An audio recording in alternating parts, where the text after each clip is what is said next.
shadow reborn. The world had experienced a tremendous change since the Fall of Númenor. The sea had swallowed up its once proud pride. The landscape itself had been radically reshaped. However, evil could not be drowned. From the ruins of this apocalyptic event, a dark spirit of malevolence retreated back towards Middle-earth. No longer as beautiful, no longer capable of misleading through the use of fairness, Sauron returned as a seemingly harsher and darker version of himself. Consumed with wrath and intense hatred, he constructed a new structure known as Barad-dûr. He regrew his formidable armies, and above all on his hand, the One Ring still remained burning. The downfall of Sauron had not vanquished him. Instead, it made him even more relentless and unshakable in his pursuit of power and conquest. The realms in exile, yet hope survived the sea. 9 ships escaped the ruin of Númenor, bearing Elendil and his sons, Isildur and Anarion. From grief they built kingdoms. In the north, Arnor. In the south, Gondor. White cities rose again. The white tree bloomed once more. But they did not build in ignorance.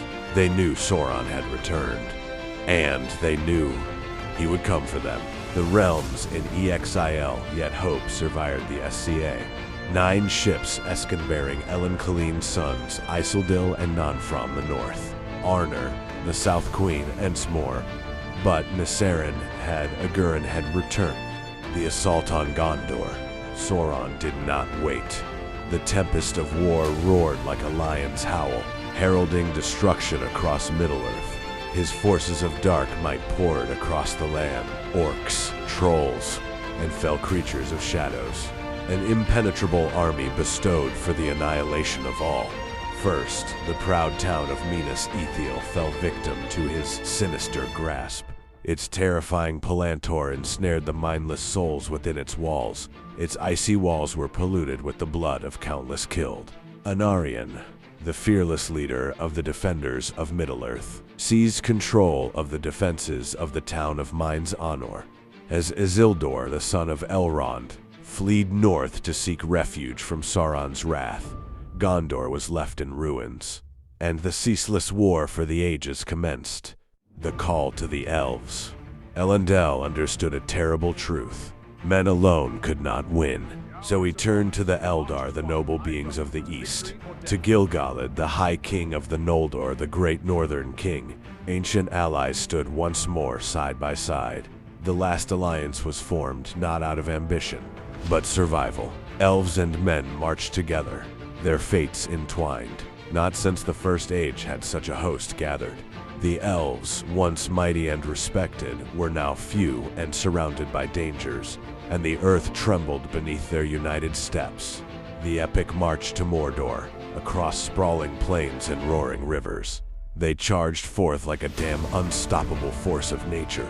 Banners of shimmering silver and dazzling gold flapped fiercely in the wind, like a fierce dragon challenging the storm.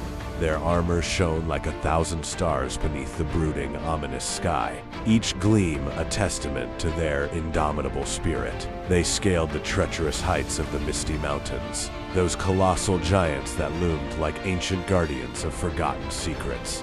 They ventured through desolate lands that whispered tales of despair and abandonment, each step echoing with the ghosts of those who had come before. Every single mile they conquered was a battle cry, a declaration of war against the darkness that loomed ahead. With every step closer to the dreaded Mordor, they danced on the razor's edge of death itself, yet not a single soul dared to turn back. Because, let's be real, if Sauron wasn't taken down right here, right now, well, there wouldn't be a damn future left to fight for. So they marched on, hearts ablaze with courage, ready to face whatever horrors awaited them. The Siege of Barad-dûr. The group finally reached the Blackland. Face to face, they stood before Barad-dûr, a vast, unrelenting structure crowned with blazing flames. The opportunity for a bold assault was far from available. So the best course of action was to enclose it with a strong perimeter.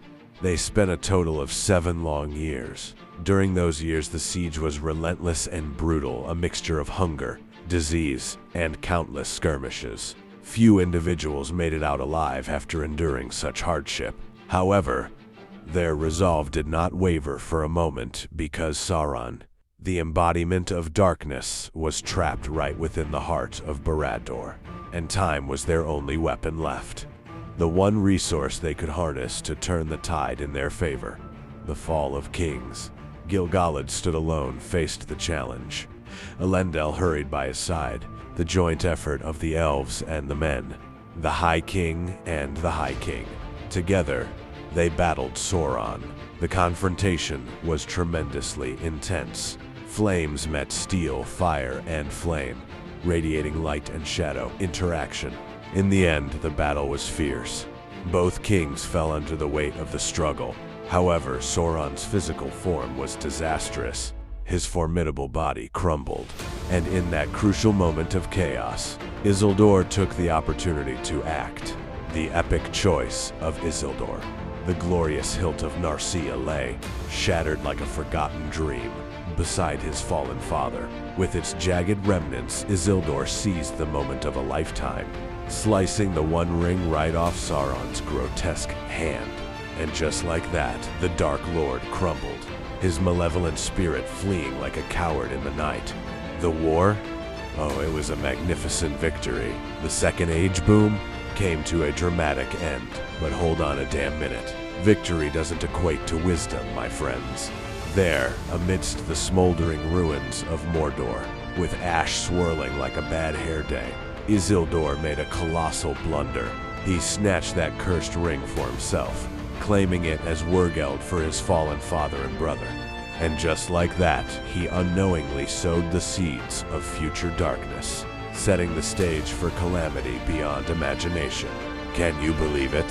What the hell was he thinking? The Gladden Fields. He had a rare opportunity to destroy it, but he chose not to do so. Mount Doom's flames awaited him.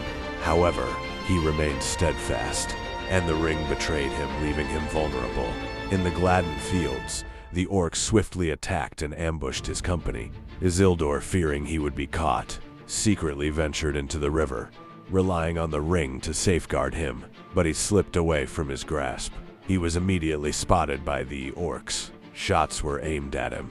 The ring was washed away in the rushing waters, and the Third Age commenced, not with triumphant cries of victory, but rather with unresolved evil lingering its way. The Battle of Dagorlad. They met upon the plain of Dagorlad, and the world erupted. Steel rang against steel. Arrows darkened the sky. Fire and shadow collided with light and fury.